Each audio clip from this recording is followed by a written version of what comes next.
It is now my honor and privilege to introduce our commencement speaker, Dr. Nicole Fleetwood. A 1994 graduate of Miami School of Interdisciplinary Studies Western College program, Dr. Fleetwood is an academic, curator, and author.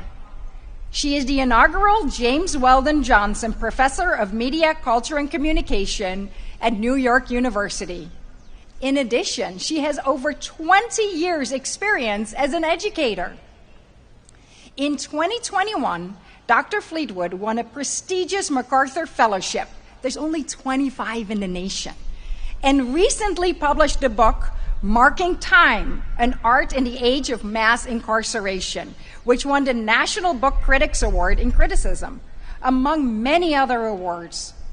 She is also the curator of an art exhibition of the same name, which was listed as one of the most important art moments of 2020 by the New York Times.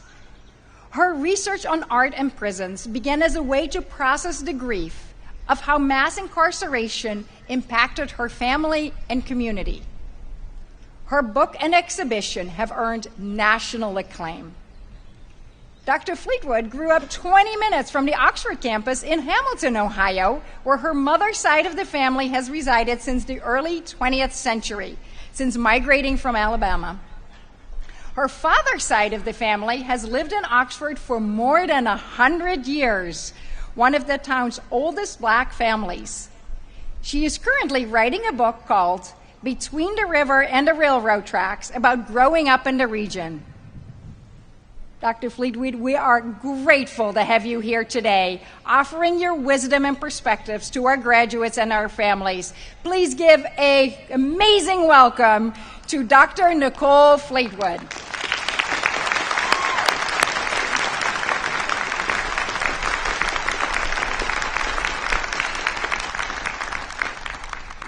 Thank you. Thank you, Dr. Crawford, for that beautiful introduction.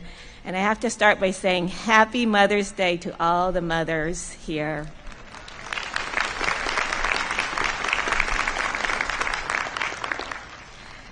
To President Greg Crawford, Provost Liz Mullinex, Board of Trustees, members of the faculty and staff, devoted parents, and most significantly, graduates, what an honor to be here today. May my presence be in service of love and freedom. To the Miami tribe, the custodians of this region for millennia, I honor you as a living people with the past, to quote George Ironstrack, Assistant Director of the Miami Center here on campus. And I bow to your tribe's mission of reclamation, restoration, revitalization, preservation, and perpetuation, and how that mission is put into practice by the 7 members of the tribe who are graduating today: Logan Patrick, Grace Langford, Shelby Carter, Gretchen Spinn, Abby Strack, Sabrina Stern, and Jack Scribner. Love and honor.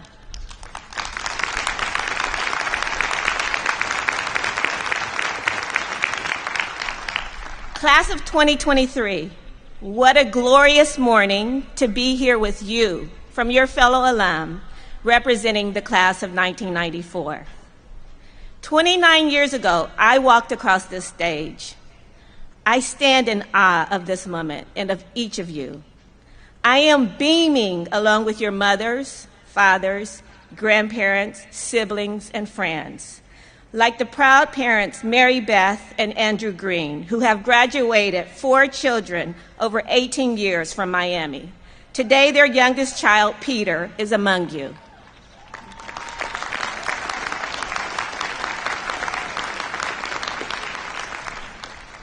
This is a very special homecoming. My mother, Eleanor Fleetwood Wilson, and my father, Billy Hickman, my brother, Craig Wilson, are here, along with my aunties and cousins and friends and former teachers. Moreover, my great-grandmother, Marie Estelle Tate Warren, born in 1898 in Tiffin, Ohio, is buried a half a mile away.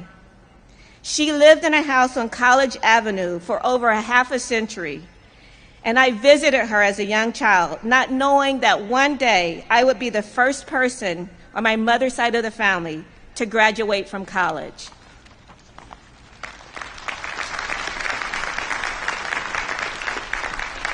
As a first-year student, I visited great-grandma Warren in that house, sitting in her rocking chair that now resides in my apartment in Harlem. I am of this land, 15 miles southwest of here, down Route 73, in the 2nd Ward of Hamilton, Ohio, is where I grew up. And my mother before me, and my grandmother before her. My grandmother, Barbara Jean Fleetwood, my muse and spiritual mentor, rests here in Butler County. Other ancestors are buried in this soil. Our names are in the local registers and archives. My presence here honors their legacies. Class of 2023, today you join the registry of Miami University alums. You are a wonder. You are resilient. You are visionaries who forged through a devastating pandemic and other public health crises. Financial and political upheaval, ongoing social injustice, Zoom school on spotty Wi-Fis, canceled plans, and the personal and collective anxiety of not knowing when life would return to the semblance of normalcy.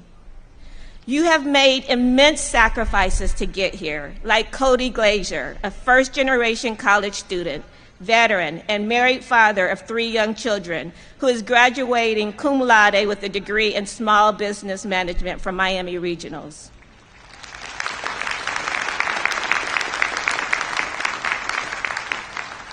Among the graduating class is my cousin, Rhonda Denise Fleetwood, age 48, a single mother of 4 and a grandmother as well, who has taken classes at Miami's Hamilton campus over the years while working full-time and raising her children.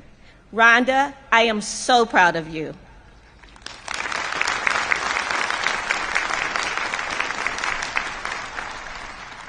As we celebrate today's commencement, we also recognize those who are not here with us.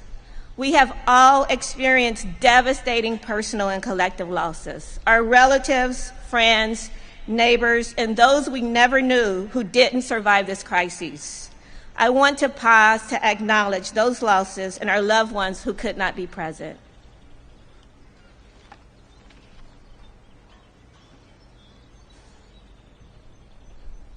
Many people set up the chairs, manicured the lawns, printed the programs, checked the AV, and tended the parking lot and the doors that we enter. Hundreds of people worked behind the scenes so that we could gather here to celebrate your incredible accomplishments. While you have been a student, thousands have cleaned the bathrooms, plowed the roads, filed paperwork, and prepared meals so that we can arrive here. I stand in awe of each and every person who made today possible. Their labor is interwoven in this ceremony, and they are forever a part of your achievement. See, we are all here because of the love, the labor, and care of people intimate to us, but also people on the periphery of our lives, and people we will never know. That doesn't diminish our individual accomplishments. That knowledge makes our personal achievements infinitely more significant. Your graduation today is about you as an individual and as a collective body, class of 2023, and about so much more. Take nothing for granted.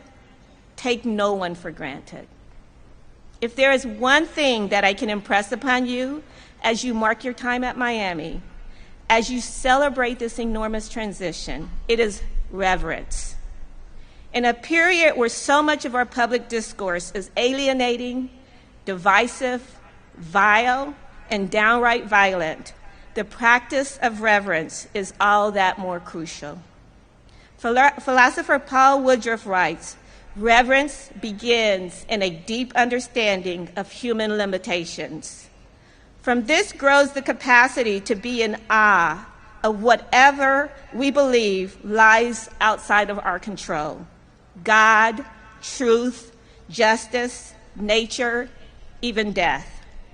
The capacity for awe, as it grows, brings with it the capacity for respecting fellow human beings, flaws and all. Woodruff continues that reverence is not just about individual values or virtuous traits, but it is about societal values. Reverence doesn't belong to a specific religious tradition. It is a principle and a practice that crosses many faiths, contemplative traditions, philosophies, and political theories. Spiritual teachers Frederick and Mary Ann Brusset, who created the Reverence Project, an online gathering space, outline some of the core practices and beliefs that I want to share with you. Reverence vastly improves our interactions with others by advancing the cause of real presence, deep listening, and openness to human differences. Reverence offers a firewall against cynicism, contempt for life, hatred, and anarchy. Reverence is supported by creativity and curiosity and is vividly expressed in imagination. Reverence helps to elicit our wonder from the miraculous vastness of the universe down to the elegance of a wildflower blooming in a corner of a quiet forest. Reverence is a vision and an attitude of the mind that rejects separation from others and opens the door to collaboration and community. Reverence is non-hierarchical. My friends, it is a way of grounding ourselves in our own experience and knowing that we are not alone. And if the word reverence sounds too abstract or ethereal for you, stop to think about the last time you felt wonder. The last time something in your life overwhelmed you with its mystery, majesty, sense of being just as it is. Those experiences bring us into our bodies, awaken our senses, and ground us in the present. They are practices we can nurture in any given moment. Writer Cole Arthur Riley shares, "Ah is not a lens through which to see the world, but our sole path to seeing. Any other lens is but a veil." My earliest lessons in reverence were learned here in Southwest Ohio. First as a child, early morning, observing my grandmother Fleetwood in her kitchen in Hamilton as she communed with her apple tree and weeping willow in the backyard and hummed along with the birds that lived in them. In those quiet moments, I knew there was something immaterial and powerful in her practice, one that connected her to all that is beautiful and good, to all of creation. I have always been a grandma's girl, so close behind her that she would trip when she turned around.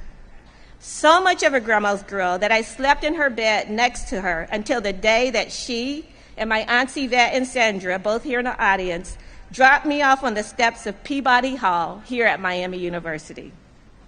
That day forward, my life changed indelibly. A reverence for history and place is what I felt when I stood on that bridge between Peabody Hall and Miami's Art Museum, taking in the beauty of this campus and gradually absorbing a history and tradition that I was learning.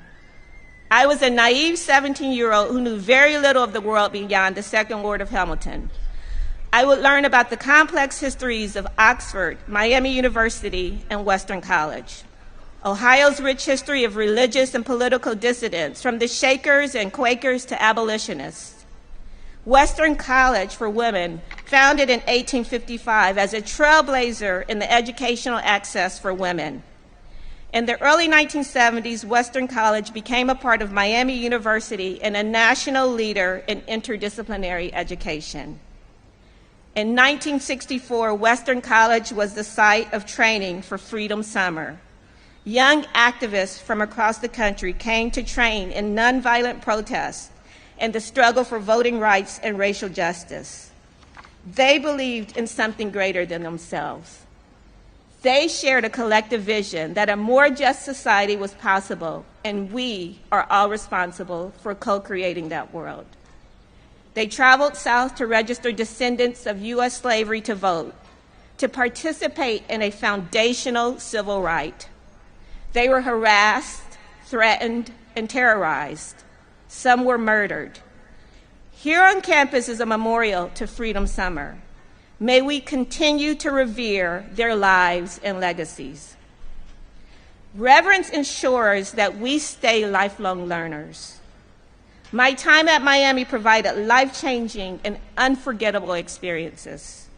My junior year spent in the Netherlands studying human rights law and women's studies. And the summer before my senior year, I traveled to India and Nepal and journeyed by bus along the highest road in the world, a 25-hour adventure full of awe and wonder and sheer terror, looking down the mountainside at all the vehicles that didn't make those treacherous turns.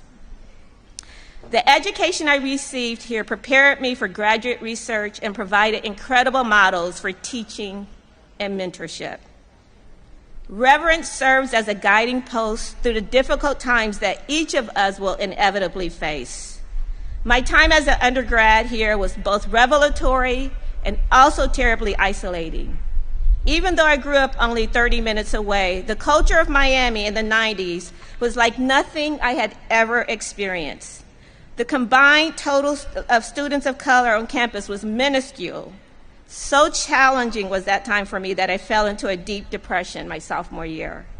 I remain thankful to this day for counseling services on campuses here and across the country, to kind and supportive professors like Dr. Chris Wolf, who sits in the front row here, who was a mentor to me and remains a friend. But most importantly, it was a diverse group of friends who got me through those tough times here on campus. They too felt like misfits. They felt like they didn't belong. And together we created community, learned together, and had lots of fun along the way, throwing surrealist balls, dancing all night to hippie music, and getting lost in the cornfields on the outskirts of town, laughing all the while. Our behavior, which might sound irreverent, was ecstatic practices of joy and delight, of reverence. They remain dear friends. I am heartened by the progress on campus seen with the election of third-year students Nia Smith and Jules Jefferson, both Black women, as student body president and vice president.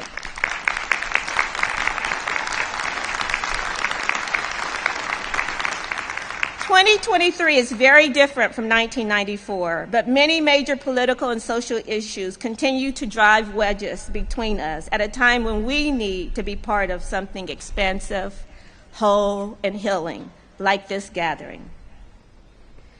Reverence, my friends, can be practiced even in the most brutal and austere settings. For more than a decade, I have been researching and programming about the visual arts of imprisoned people and how artists and activists are using culture to end mass incarceration. I have interviewed and worked with people sentenced to death, like Keith Lamar, who's currently on death row in Ohio, teenagers sentenced to life without parole, and people who have spent decades in prison for crimes they didn't commit, all who have turned to creativity and imagination as tools of survival. Their experiences in captivity have been some of the most transformative lessons that I know in the power of reverence to connect us to a greater sense of humanity and capacity. For example, Ndume Olutushani spent 20 years on death row and 27 years in prison in total for a crime he didn't commit. Ndume started painting to resist the drabness of his 4-foot by 9-foot cell and as a way of revering beauty, color, and possibility. He states, "Even though you got me in this colorless environment, you can't stop the color that was actually happening in my head." Donating his paintings to organizations working to end capital punishment led eventually to his freedom by bringing attention to his case. And Ndume says that art literally freed me. Reverence as a pathway to freedom. Class of 2023, in closing, I would like to share with you lines from the poem Dawn Revisited by the great former U.S. poet laureate, Ohio native, and Miami University alum, Rita Dove. How good to rise in sunlight, in the prodigal smell of biscuits, eggs and sausage on the grill. The whole sky is yours. to write on, blown open to a blank page. What are those lines if not reverence? To be in awe of everyone and everything around you, a state of wonder and curiosity, openness. Class of 2023, there are no more exams or final papers, no more proving proficiency or command in your chosen fields. And yet, I encourage you to remain a student, to stay devoted to learning and to inquiry, to indulge your curiosity, to find moments every day to be in awe and wonder, to live in a state of reverence. Congratulations, class of 2023.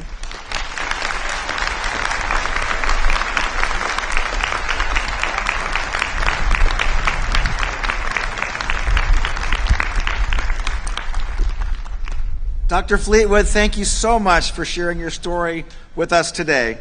Your success reminds us all of the importance of allowing your dreams and committing to excellence in everything that you do. Congratulations on all of your success.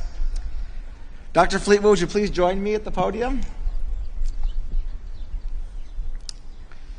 We are proud to formally recognize your contributions to Miami University and your impact on the academy and society.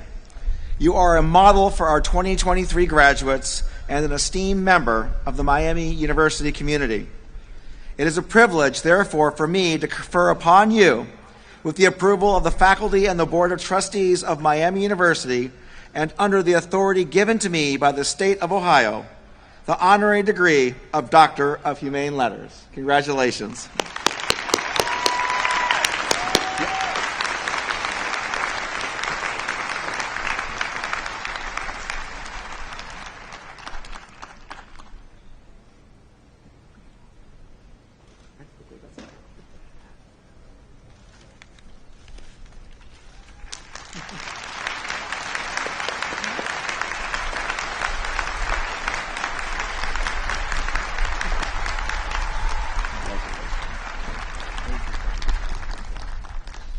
Congratulations, Dr. Fleetwood.